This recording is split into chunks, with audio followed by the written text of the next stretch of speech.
ভাইয়া ঈদের দিন থাক, বাদ দেন ভাই, ভাই বাদ দেন তো। আমি স্লো করে দিতে আমি পড়ি নাই এভাবে চাপ দেয় মানুষের গাড়ি রে। হ্যাঁ এমন তাড়াহুড়া করে যাওয়া লাগে। আচ্ছা আচ্ছা আচ্ছা ভাই ভাই ভাই, এই রাত যাও গো। যাওয়া লাগে মানুষের লাগে। আমি তো আমার দরকার নেই। রং করি রে। ভাই বাদ দেন, ওই যাও যাও যাও, ওইসে থাক, যাও যাও যাও। এ কি হয়েছে? এ আচ্ছা কাহিনটা কি হয়েছে এটা কত?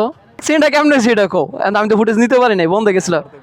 গাড়ির ব্যাটারি বসে গেছে। হ্যাঁ গাড়ি ছিল বললাম না 1 মাস গাড়ি ফালায় রাখছিলাম। হ্যাঁ হ্যাঁ তো প্রাইভেট কার আসতেছে হ্যাঁ আর একটা এসএল হ্যাঁ ওরে আমি ওভারটেক করতেছি। আমার প্রাইভেট কার ডিপার দিয়া ওরে হ্যাঁ। দিব অন দিতে পারি না।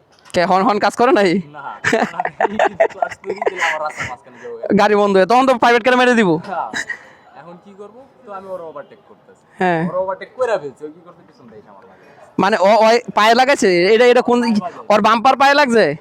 হয় ওর বাম্পার নাইলে ওর চাকা। আমার মনে হচ্ছে ওর বাম্পারই। তো ওর ওর হ্যাঁ বাম্পার লাগছে। ওর ওর বাম্পার যদি লাগে থাকে তাইলে ওর বাইকের মিডলে লাগছে, মিডলে গিয়ে লাগছে।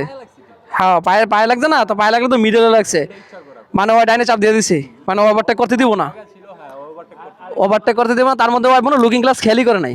আরেকটা কথা হলো গাড়ি কিন্তু করে হ গাড়ি নতুন, ড্রাইভারও নতুন। তো এই জায়গায় যে ঘটনাটা ঘটছে এটা হচ্ছে যে আমার ফ্রেন্ড একটা বাইককে ওভারটেক করতে গেছিলো আর সামনে থেকে একটা প্রাইভেট কার আসছে, তো ওই পুরোপুরি মোটামুটি প্রায় বাইরে গেছিলো। তো ওইখান থেকে কি করছে, যে বাইকটার ওভারটেক করতেছিল ওই আবার কি করছে, ওরা চাপ দিয়ে দিছে, চাপ দিয়া ওর বাম্পার লাগছে ওই বাইকের পায়ে, তার মানে ওই বাইকটা আগে ছিল ওই পিছনে ছিল। তো লাগার পরে কি হয়েছে, ওই লোকে প্রচুর চেঁচাচেঁচি করতেছে আর ওই পায়ে ব্যথা পাইছে, ব্যথা বড় বড় ওই চুপি ছিল।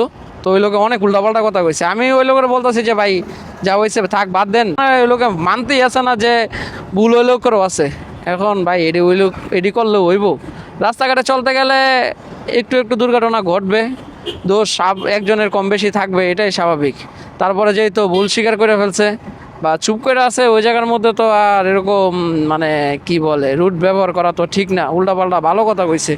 তারপরও আমরা এটা ধরি নাই, কারণ যেহেতু ওরও ভুল ছিল আর উনারও ভুল ছিল, আর ঈদের দিন আজকে, তো যার কারণে মূলত এটা আর ধরা হয় নাই।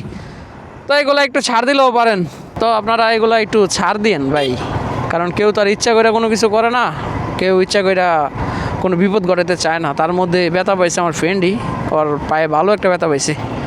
ঈদের দিন পোলাটা আজকেই এই অবস্থা হইলো, ভালো একটা ব্যথা পাইলো ঈদের দিন, কপালে ছিল, কি করার। সবাই সাবধানে থাকবেন, সাবধানে চলাফেরা করবেন, সাবধানে বাইক রাইড করবেন, আর দুর্ঘটনা ঘটলে একজন আরেকজনকে একটু ছাড় দেওয়ার চেষ্টা করেন, যে আপনার দোষ নাই যার কারণে আপনি চিল্লাচিল্লি করবেন, এগুলা ঠিক না। যেহেতু অপোজিট সাইড থেকে চুপ আছে, আপনি একটু চুপ করে এটা স্যাক্রিফাইস করলেই বেটার।